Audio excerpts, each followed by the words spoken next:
I'm director, writer, producer Jonathan Ullman. I'm media maker and educator DaShawn Pretlow. I'm media maker, producer, director Richard Speziale, and you're watching the Artists Forum.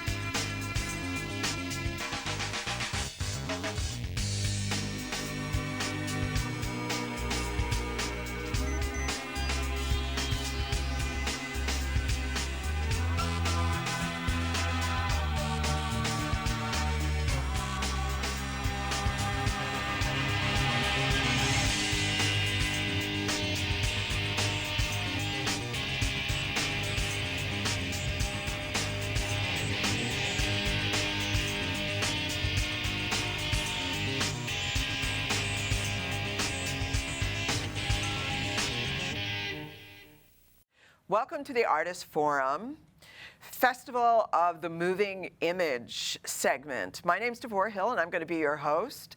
And I'm here with the illustrious panel of judges from the Artist Forum Festival of the Moving Image. And first up is Jonathan Ullman, who is an independent filmmaker originally from Chicago, but adopted by New York as an almost native son. Jonathan made his feature film debut with Trouble in the Heights, which garnered the, say it for me. Imagen Award. The Imagen Award. Nominations for both Best Picture and Best Leading Actor. For Ray Network, if you know. And also has done documentary work, a controversial documentary. Tell me the name of that again. The Incredibly Spectacular Dyckman Fireworks Company. And that was about illegal firework displays in Inwood. So if you want the skinny about that, look up that film. And also, for those of us who are in love with the dance scene of yesteryear, what is the Paradise Garage? Tell us just a teeny bit about that. Well, this was we shot the block party that Red Bull produced back in, 2 years ago this weekend, actually. And it's just a smaller part of a larger project I'm working on, which is a feature film about the Paradise Garage and Larry the Van. Awesome. And next to him is my running partner in crime, DaShawn Pretlow, the man of public access. So DaShawn is also a filmmaker in his own right, but at present most of his time and energy is consumed helping budding filmmakers get their start. Wings, get their projects off the ground. Absolutely. So we want to talk just a little bit about what you do here? Sounds good. Well, I'm the media education coordinator and student liaison for Manhattan Neighborhood Network. And what I pretty much do is I get people who have an idea, but have no idea how to get that idea from, brain to paper to actually making the media baby. So that's where I kind of come in with my fabulous cohort, Tiffany Blunt, who is the manager of media education, and we pretty much run the media education department here at Manhattan Neighborhood Network. So we teach people how to take an idea and make it into something that they never thought would be magnificent, and then to show them how to take that media and go far and wide.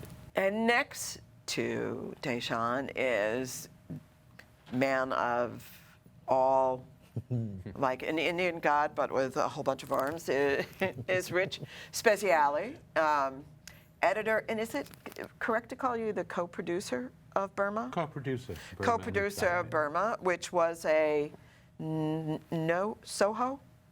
Won the Soho International Film Festival, Best Documentary. Awesome. Yeah. And you were the editor on that as well, right? Editor and screenwriter on that. Okay. And if you have any questions at all about digital television, then you should be watching DVTV with Rich. Rich does conferences, workshops, speaking engagements, gun for Occasionally, hire? yes, and I have a very popular seminar on YouTube about documentary editing. You just Google DVTV Rich in documentary, and it'll come up, and it's about 45 minutes on what you need to know to edit all your footage together into a documentary and have it make sense. So we're going to come back to that, kind of, sort of, a little bit. So the purpose of this evening is for basically for beginners, sort of, kind of. But I think vintage people could maybe, make use of what we're talking about here as well. So here we go. You're an absolute beginner, or you're someone with maybe 2 do-it-yourself projects under your belt, and you want some resources that will help you to, improve your skills, but also provide you with an opportunity to get in there and get in action, to make connections with other people who are, creating content. So I want to go one by one, and what would be some resources and some suggestions that you would make? Well, the first thing I could think of is, off the top of my head, is the Independent Feature Project in New York. They have great, not only resources, but there's networking events and opportunities. They also have the Market Week in September, which they've been doing for many, many years now, which is a chance to meet other filmmakers, and they screen finished films, works in progress. They have all kinds of different opportunities there. But that would be a good place to start. And also, if I could it's not a networking thing, but if you're writing, read lots of scripts. Read. And read good ones and read bad ones too. So how would you recommend that how do they find scripts to read? Online now. Online, Really? It's not like the old days. I mean, they used to have tables set up in Union Yeah. Square. Yeah, you could yeah. buy. I can you remember can find that. them all The guy, online yes. now. Guy. Okay. The shooting drafts, and there's incredible resources to be found online, and I think that's a big part of it. Learn, like I said, the bad ones too, because you can learn from a lot of mistakes. Right, that's true. They may be painful to get through, but you'll learn Then something. you'll know why, right? DaShawn, take it away. Absolutely. Well, I'll plug it because it's one of the workshops that I do here. Manhattan Neighborhood Network and public access stations within the 5 boroughs of New York City. But mainly for Manhattan Neighborhood Network, we do workshops that are open to the general public, so they don't need to be actually access producers. And one of them is how to be a successful producer, where we go in and we talk about the importance of being an independent producer. It's a very big responsibility because the key word is independent, which means it's the you, yourself, and you campaign. But a lot of those tasks that you take on are really immense, and they're really, after a while, they can become a burden if you don't have guidance. So this is one workshop that we developed where we go through literally all the soup from, ingredients, putting it together, and then ta-da! So, from the importance of script writing, pre-production planning. Do you need permits? Do you need, the use of copywritten material, the do's and don'ts of that? Right. And the importance of also protecting, as I love to call it, the CYA campaign, cover your assets. Because it is the important thing to remember that if you are creating content, that is your media baby. And so you want to protect that just as much because it's your intellectual work. Right. So that is one thing that I would definitely recommend. And, definitely, use the internet as well. Because like you said, it's important to look at things online. Look at the good things and the bad things and learn from them all. I have to echo what Jonathan said about looking at scripts online, but also if you're making a narrative, definitely, we're talking pre-production here, definitely you need storyboards. Storyboards are super important, and a lot of people discount them or say, oh, I can't draw. If you can't get it onto a piece of paper, how do you expect to get it onto the camera? Right. Exactly. You can solve so many problems, so many visual problems by sketching it out. And if you can't sketch, get somebody who can sketch. But just having it there in a thumbnail on a piece of paper is really, really important.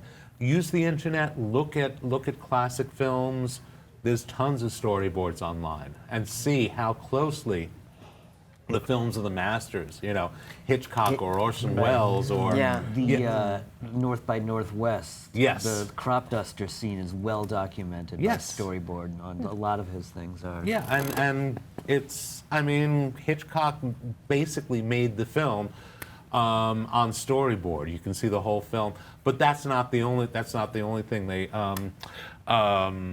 one of the Indiana Jones pictures, one of the very complicated things where they're rolling through a mine, and I can't remember which Indiana Jones picture it is, but they worked it all out on Storyboards before and then they they shot moved it. to miniatures, and Right. then they filmed actual people doing it.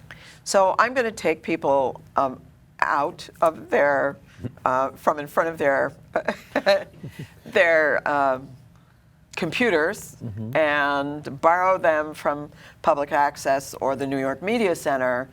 And I would talk about Third World Newsreel, Yes. which has great programs, one of which is a year-long filmmakers workshop where you get mentored through. The other is DCTV, Yes. Downtown Community Television. Manhattan Neighborhood Network works in conjunction with DCTV, or has in the past. And I'm trying to think what else. There's the Black Filmmakers Foundation, and there's the Black Documentary Workshop. So those are all resources that if you're trying to get your work out there, the thing about Third World Newsreel is not only do they do these programs where they do workshops and help people to cultivate their talent to produce content, but they also act as a fiscal sponsor.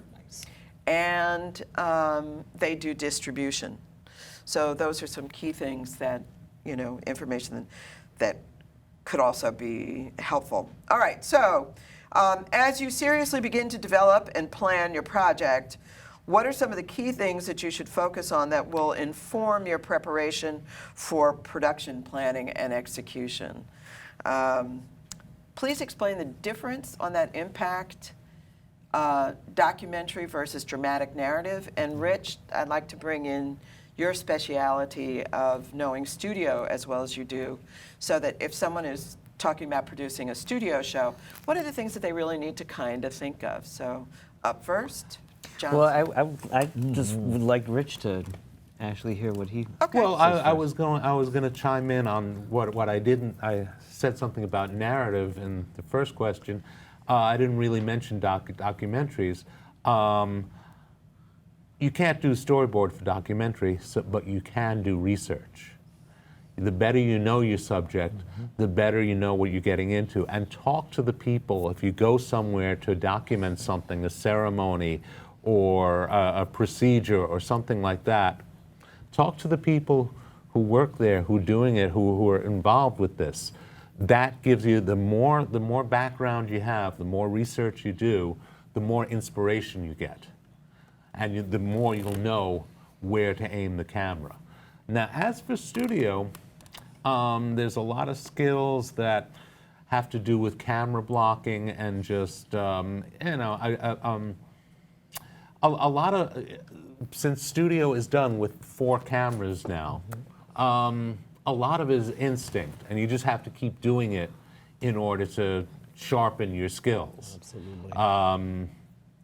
I'm not a huge fan of running 4 cameras, separate ISOs, and putting it all together, because it's the same as filmmakers who say, well, I just keep the camera running and I catch everything, and basically you catch, a second of this and a second of that, and you don't catch anything good.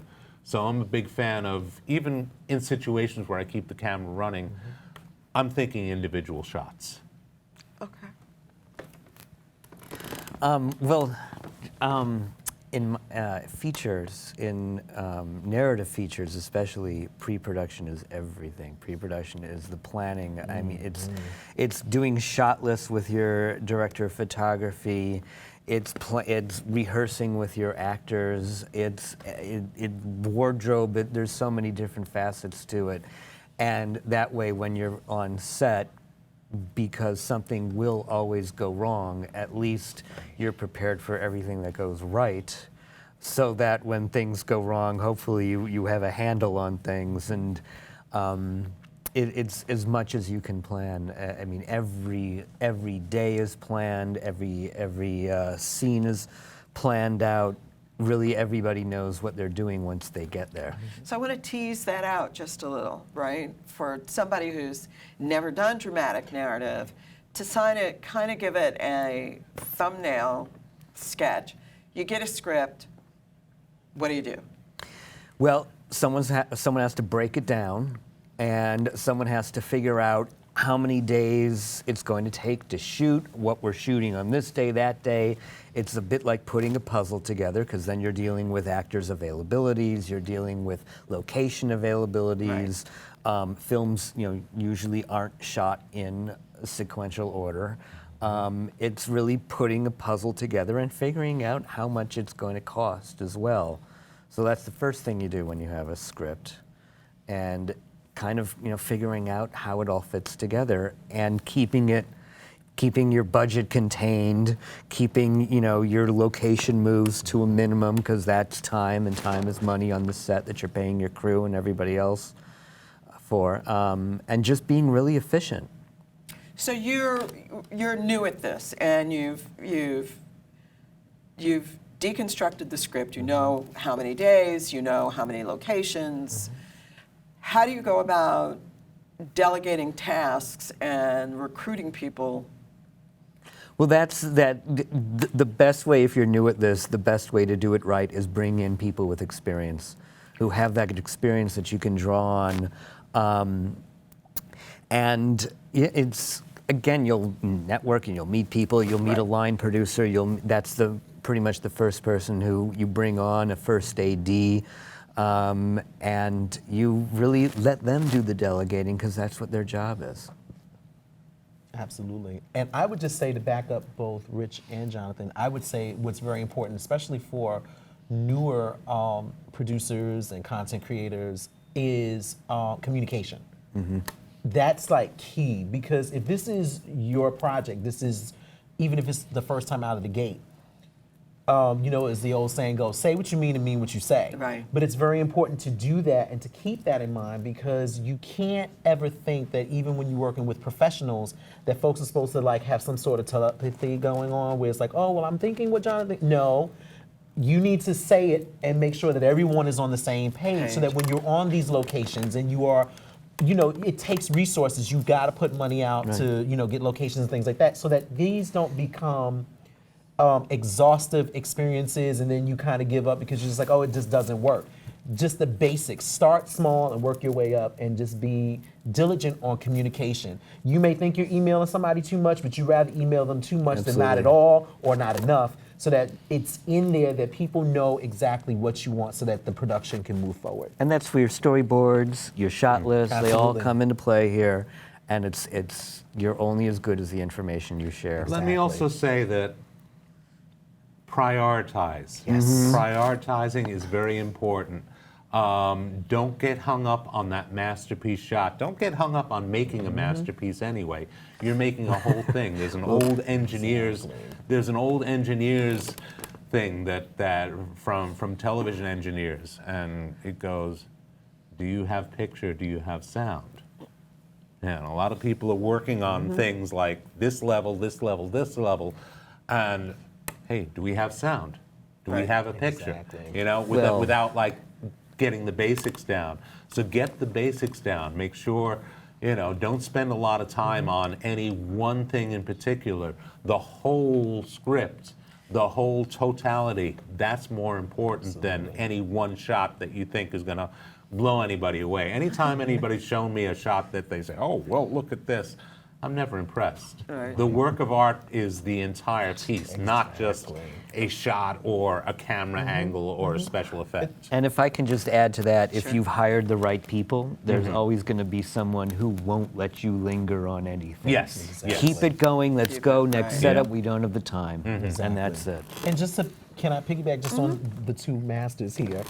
Also, for the newer producers, I see this a lot within our realm, and public access, because we do get people who have skills, but they want to enhance and expand them.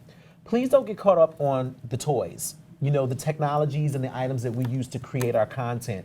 I have so many people that say, well, maybe I should have a red camera, maybe I should have this. Okay, whoa, Kimosabi. Please, let's start with reality. Can you afford that red camera? Well, the budget usually tells the whole thing. you what you can use. And this is where people get their first inklet into the necessity to have a budget.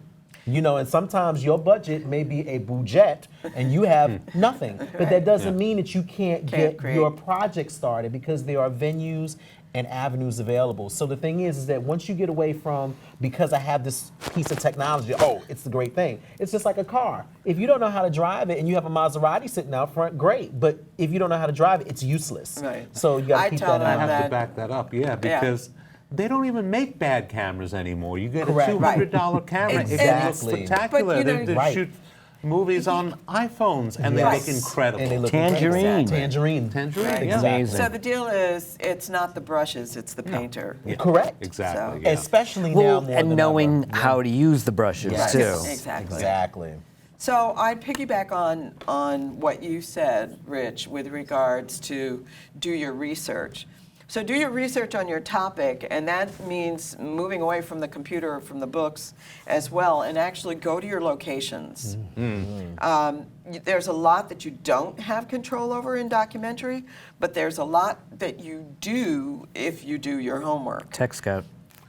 Yeah, so Let me say something about locations. A lot of people will make the mistake of visiting a location, let's say on a Sunday afternoon, Right. and saying, oh, this is fine. And then they get there Tuesday morning and they find out there's construction, lots of traffic, or increased air traffic. You know, it's by an airport, and they just didn't realize it because it was quiet Sunday afternoon. If you're going to visit a location, evaluate it, do it at the time you're going to be shooting.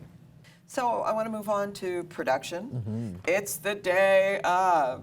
Everybody's there. Yes. Hopefully, you've recruited everyone. They show up on time and prepared. What are some advice that you would have for getting the maximum bang for the buck from your talent, both your tech talent and your on-camera talent? Make them comfortable. Make them comfortable. Make sure they're comfortable, especially the people in front of the camera, but everybody on the set should be comfortable. So what does that entail? Well, that comes from knowing what you're doing, knowing exactly what you're there for, because they will all look to you. They're all relying on you to tell them what to do, and if you don't know, you're in trouble, and you're not going to get them know their back. script better than the actors, because the actors are going to ask the director, What's my line? what not only what's their line, there's a but what's script their supervisor. motivation, Right. where was this character born, why is this character acting this way? You have to know it better than anybody else on the set. But also trust your actors too, Yes. because they will know. They will come with their A game on, and you need to trust that and not hover over them and let them do their craft. And Like they're I very say, good make at sure it. they're comfortable. Yeah. You know, Yeah, absolutely. You have to create an atmosphere where they can shine. And So a happy I'm getting a set. subtext here. If Okay. that's the case, then that means to get the maximum bang for the buck from everybody the day of, you have to do a lot of work before the day of. Preparation, So everybody has to be very preparation, clear about preparation. what it is they're there to do and how to get it done. Yes. And who to rely on or ask if they need some kind of troubleshooting. exactly right. Yeah? Yep. Okay, so hopefully you've shot absolutely everything you think you need. You're now in the edit room. What's best practices there? Cigarettes and coffee. Again, a game plan, knowing what you're doing, and hopefully you will have a smooth shoot. So when you're editing, it kind of goes according to how you have it in your head. If you're lucky and you've got what you need, it's all there. All the material is there for you. DaShawn. I would have to add on and say your organizational skills. If you're not good at organizing, this will be a perfect exercise to get you to become organized. Okay. Because when you get into that edit room, you know, especially now that we are like knee deep into the realm of nonlinear editing, Right. you don't have time to play around and figure out where things are. So as much as we talked about the importance of pre-production planning, Right. we should also add on post-production planning, which is preparing for the edit and I making gotta sure that move. you have We're under everything the tyranny of that the you have. clock. Okay, yeah. Like you said, if you're not organized, you're lost in the edit Totally, room. right. It's going to be a disaster. I should also mention that, okay, we've spent a lot of time talking about narrative films, preparing for that, preparing a script. What about a documentary? You don't know what's going to happen, or Right. you have a vague idea. One of the tricks I've learned is, well, I've been an editor for a very long time. One of the tricks I've learned is, as I'm shooting, I'm editing the damn thing in my head. Right. Yeah. And I'm thinking, you know, there's a voice in the back of my head saying, did you get your establishing shot? Did you get the B-roll? Those kids over there playing that little game Right. that would make So I'm great going to B-roll. piggyback on that, and Yeah. that is that don't wait until all of your footage is shot. You start logging your footage, start notating your Yes. footage, You start don't want really to get thinking caught behind. Find out where the holes are. where everything is. Exactly. So we are under the tyranny of the clock, and that brings us to the end of our program. Thank you, gentlemen. Thank you. And Thank for you. everyone out there, we look to see you July 6th and 7th at the Artist Forum's Festival of the Moving Image. And I also want to say that whether you are a beginning filmmaker or a vintage filmmaker, or an aspiring filmmaker, or editor, or director, or any of those things, the Artist Forum is also a resource for you to make connections and to get information and to sharpen your skills. Thank you so much for watching.